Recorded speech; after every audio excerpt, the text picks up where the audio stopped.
y avait une fois deux amis, ils étaient dans un match de foot. Et devant eux, il y avait un type chauve. Et son copain, il dit à l'autre, il dit, si je lui mets une tarte dans la tête, tu me donnes 50 shekels? Il dit, ah, t'es pas capable, c'est sûr que tu vas pas le faire et tout ça et tout. Il dit, ben tu vas voir, t'es prêt? Il dit, ouais, je suis prêt. Il fait comme ça. Yehuda, comment ça va? Il se retourne, il dit, non, je suis pas Yehuda. Il dit, ah bon, excusez-moi, je suis désolé. Il dit, 50. Il dit, mais non, écoute, si je le remets une claque dans la tête. 50. Il dit, ah, c'est pas possible, ça y est, tu l'as fait une fois, tu le referas pas une deuxième fois. Combien tu veux dire quoi, Yehuda? C'est Yehuda. T'es prêt ou pas? Il dit, ouais, je suis prêt. Il fait, putain, il dit, mais t'es sûr que t'es pas Yehuda? Tu lui ressembles? Non, je suis pas Yehuda. Bon, l'autre, il lui donne 50. Le type, entre temps, il en a eu marre de se faire prendre deux fois des trucs. Il se déplace de table. Des tables de rang. Il va s'asseoir dans un truc. Et le copain, il lui dit, dis-moi, je lui remets une autre claque. 50. Il dit, ah, c'est pas possible. Deux fois, trois fois, qu'est-ce que tu dis? Tu veux ou t'es prêt ou pas? Il dit, ok, vas-y, je suis prêt. Le type, il se déplace de rang, il va derrière lui. Il lui tape, il dit, hey Yehuda, il y a un mec qui te ressemble là-bas comme toi et tout ça. Il a déplacé deux trucs. En vérité, dans la vie, tu peux embrouiller tout le monde. Tu peux faire des embrouilles, dire à l'autre que c'est comme ça et c'est pas comme ça. Tu peux embrouiller plein de gens. Mais une chose que tu peux pas embrouiller, c'est toi-même. Je vous avais dit une fois dans un film, il y a très longtemps, il disait comme ça. Tu peux mentir 1000 fois à 1000 personnes, mais tu peux pas mentir 1000 fois à la même personne. La même personne, c'est toi-même. Les autres personnes, tu vas en vacances, tu fais le gentil, tu vas à droite, à gauche, t'essayes d'être bien comme ça, t'es à la synagogue, les gens ne te connaissent pas, tu vois, ah bonjour, Shabbat Shalom, ah vous êtes gentil, t'offres une alia à quelqu'un, tu t'aides la voisine à monter les sacs, mais le vrai personnage, c'est qui t'es chez toi à la maison. Est-ce que quand t'es chez toi à la maison, t'es comme t'es dans la rue? Ou quand tu es dans la rue, tu es une personne, et quand tu es chez toi à la maison, tu es une autre personne.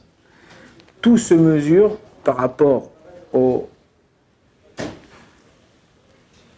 moment de vérité. C'est quoi le moment de vérité? Comment tu es avec les gens qui sont proches.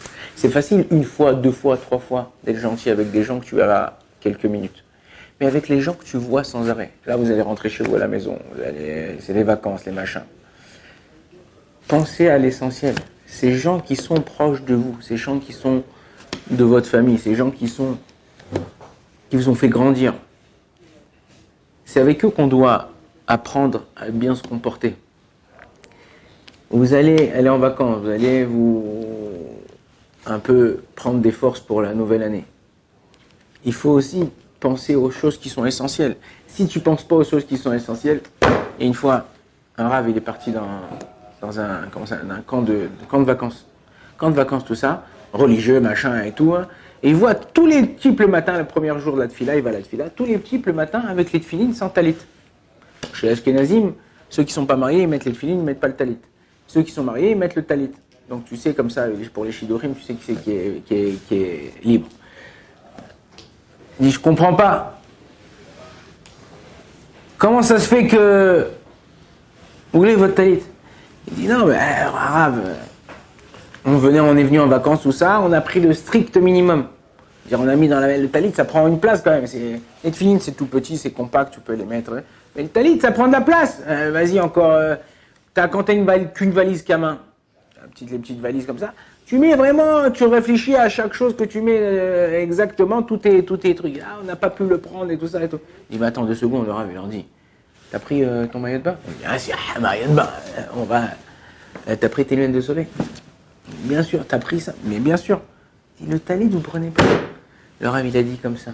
Aujourd'hui, vous n'avez pas pris le talit, mais demain, c'est lui qui vous prendra. Parce qu'à la fin, après 120 ans, tout le monde en Israël, personne n'est enterré dans un cercueil. On est tous enterrés autour du talit. Et c'est la seule chose qu'on prend dans sa tombe. Il faut penser. Alors, vous dites, vous êtes angoissant, vas-y, le talit, les vacances. Alors, je ne cherche pas à vous angoisser, je ne cherche pas à vous faire peur. C'est-à-dire, malheureusement, on est dans une génération, tous, même moi le premier, où on ne pense pas aux choses essentielles. On ne pense pas aux choses qui nous donnent de la vie, aux choses qui nous font vibrer, aux choses qui nous font avancer dans la vie. Tu pars en vacances. Moi, quoi qu'il arrive, même si je sais que peut-être que je vais l'ouvrir une fois ou deux fois, je ne peux pas partir si je n'ai pas pris un livre avec moi. Alors je vais l'étudier à l'aller dans la voiture, enfin dans le train ou dans l'avion. Je l'étudierai encore une ou deux fois quand je serai là-bas. Mais tu ne peux pas aller prendre certaines choses qui sont pas importantes et les choses qui sont importantes, les choses qui te dit que Baruch Hashem, Akadosh Baruch Hu, il nous a donné un cadeau, il nous a donné la possibilité de partir en vacances, de kiffer, de faire des trucs, tout ça. Mais non, toi remercie-le. Comment tu remercies? Il y a écrit comme ça, tous les matins vous lisez Kadesh li kol bechor. Vous lisez, quand on met les tefilines, on dit Kadesh li kol bechor, Peter kol rechem, d'accord? Il y a un chacham qui m'a dit comme ça, il m'a dit c'est quoi Kadesh li kol bechor? Bechor c'est le boker. D'abord, sanctifie-moi ton matin. Le matin, quand vous allez en vacances, la première chose que tu fais, tu termines ta tefila, tu sais pas si tu vas avoir le temps de faire autre chose. Tu ouvres un livre, tu fais au moins Chumash Rashi, Shte Mikra Vercha Targum, une ou deux halachot, tu fais un petit truc, au moins tu as commencé ta journée par quelque chose de... Après, ta femme va dire, bon viens on va à Ikea, bon viens on va faire des courses, viens on va à la plage, viens on va machin, viens on va un truc. Tu fais. Mais, avant tout, commence ta journée, tu montres que l'essentiel dans ta journée, c'est ta connexion avec Akadosh Baruch Hu. Si tu commences ta journée connectée avec Hachem, alors même dans ta journée, si tu n'es pas connecté avec Hachem, tu lui as montré que c'était lui la chose la plus importante.